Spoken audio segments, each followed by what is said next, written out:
20 जून 2025 को भारतीय रेलवे ने बिहार और उत्तर प्रदेश के यात्रियों के लिए एक और आधुनिक और तेज रफ्तार ट्रेन की सौगात दी।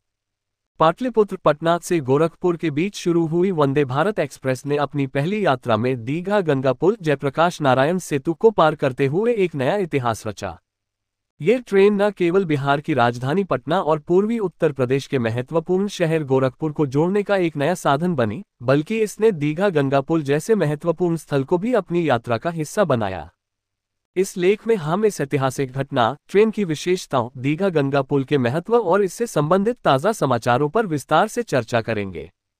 वंदे भारत एक्सप्रेस का उद्घाटन और प्रथम यात्रा 20 जून 2025 को प्रधानमंत्री नरेंद्र मोदी ने सीवान से वर्चुअल माध्यम से Pataliputra Gorakhpur Vande Bharat express train number 26,501/26,502 को हरी झंडी दिखाकर रवाना किया।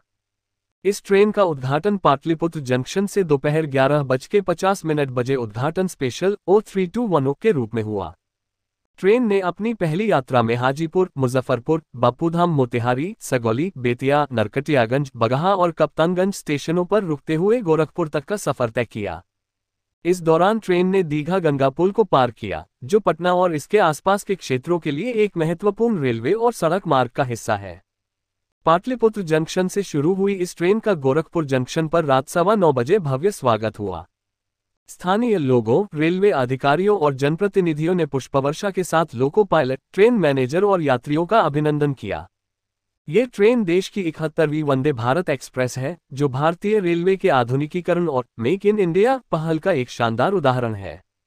दीघा गंगा पुल जयप्रकाश नारायण सेतु का महत्व। दीघा गंगा पुल, जिसे जयप्रकाश नारायण सेतु के नाम से भी जाना जाता है, गंगा नदी पर बना एक महत्वपूर्ण रेल सह सड़क पुल है। ये पटना के दीघा और सोनपुर को जोड़ता है और रेलवे के साथ साथ सड़क यातायात के लिए भी महत्वपूर्ण है। इस पुल का निर्माण 2016 में पूरा हुआ था और यह बिहार के रेल और सड़क संपर्क को मजबूत करने में महत्वपूर्ण भूमिका निभाता है। पाटलिपुत्र गोरखपुर वंदे भारत एक्सप्रेस के लिए यह पुल एक महत्वपूर्ण हिस्सा है, क्योंकि यह ट्रेन पाटलिपुत्र जंक्शन से हाजीपुर की ओर बढ़ते समय इस पुल को पार करती है। दीघा गंगा पुल न केवल तकनीकी दृष्टिकोण से महत्वपूर्ण है, बल्कि यह बिहार के विकास और कनेक्टिविटी का प्रतीक भी है।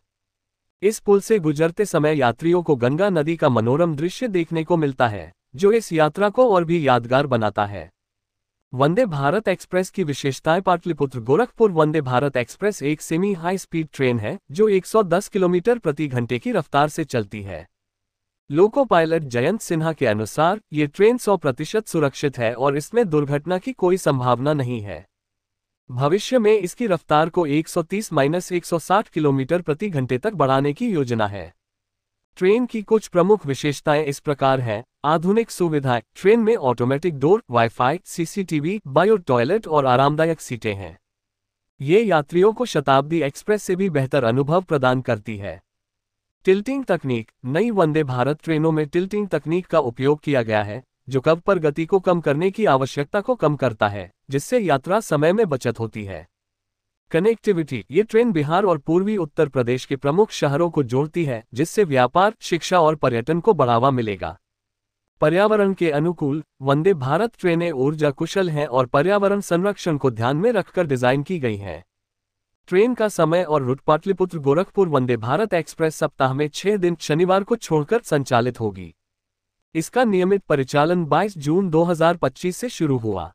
ट्रेन का समय और रूट निम्नलिखित है। गोरखपुर से पाटलिपुत्र 26,502 सुबह 5:40 बजे गोरखपुर से रवाना होकर दोपहर 1:15 बजे पाटलिपुत्र पहुंचती है। ये ट्रेन कप्तानगंज 6:24 बजे, बगहा 7:30 बजे, नरकटियागंज 8:03 बजे, बेतिया 8:35 बजे, सगौली 8:50 बजे, बापूधाम मोतिहारी 9:08 बजे, मुजफ्फरपुर 10:50 बजे और हाजीपुर 11:40 बजे पर रुकती है। पाटलिपुत्र से गोरखपुर 26,501 दोपहर 3:30 बजे पाटलिपुत्र से रवाना होकर रात 10:30 बजे गोरखपुर पहुंचती है। ये ट्रेन हाजीपुर 4:08 बजे, मुजफ्फरपुर 5 बजे, बापूधाम मोतिहारी 6:23 बजे, सगौली 6:43 बजे, बेतिया 7 बजे, नरकटियागंज 7:33 बजे, बगहा 8:02 बजे और कप्तानगंज 9:38 बजे पर रुकती है। इस रूट पर यात्रा का समय लगभग 7 घंटे है, जो पहले की तुलना में काफी कम है। उदाहरण के लिए पाटलिपुत्र से मुजफ्फरपुर की दूरी यह ट्रेन केवल 2 घंटे में तय करती है। किराया और बुकिंग पाटलिपुत्र गोरखपुर वंदे भारत एक्सप्रेस का किराया भी यात्रियों के लिए किफायती रखा गया है। एग्जीक्यूटिव चेयर कार ईसी का किराया पाटलिपुत्र से गोरखपुर के लिए 1820 रुपये है, जबकि न्यूनतम दूरी पाटलिपुत्र से हाजीपुर का किराया 715 रुपये है। एस बड़ी ई चेयर कार का किराया भी उचित रखा गया है, जिससे अधिक से अधिक यात्री इसका लाभ उठा सकें। टिकट बुकिंग के लिए यात्री भारतीय रेलवे की आधिकारिक वेबसाइट IRCTC या रेलवे स्टेशन के टिकट काउंटर का उपयोग कर सकते हैं। क्षेत्रीय प्रभाव और महत्व। इस ट्रेन के शुरू होने से बिहार और उत्तर प्रदेश के बीच कनेक्टिविटी में क्रांतिकारी बदलाव आएगा। ये ट्रेन न केवल यात्रियों के समय की बचत करेगी, बल्कि क्षेत्रीय व्यापार, शिक्षा और पर्यटन को भी बढ़ावा देगी।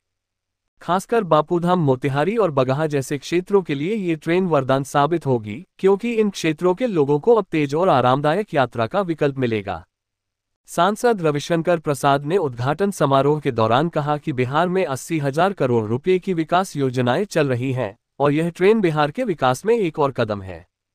पूर्व केंद्रीय मंत्री रामकृपाल यादव ने भी डबल इंजन सरकार के तहत रेलवे के आधुनिकीकरण की सराहना की।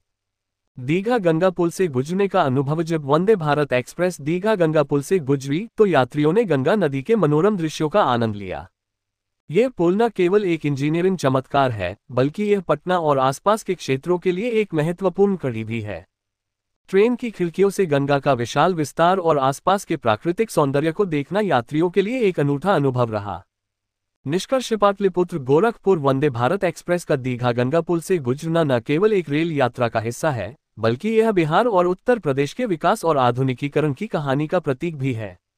ये ट्रेन न केवल समय की बचत करती है, बल्कि यात्रियों को विश्वस्तरीय सुविधाएं प्रदान करती है। दीघा गंगा पुल जैसे महत्वपूर्ण स्थानों को जोड़ते हुए ये ट्रेन क्षेत्रीय एकता और प्रगति को बढ़ावा दे रही है। भारतीय रेलवे की यह पहल मेक इन इंडिया और आत्मनिर्भर भारत के सपने को साकार करने की दिशा में एक और कदम है।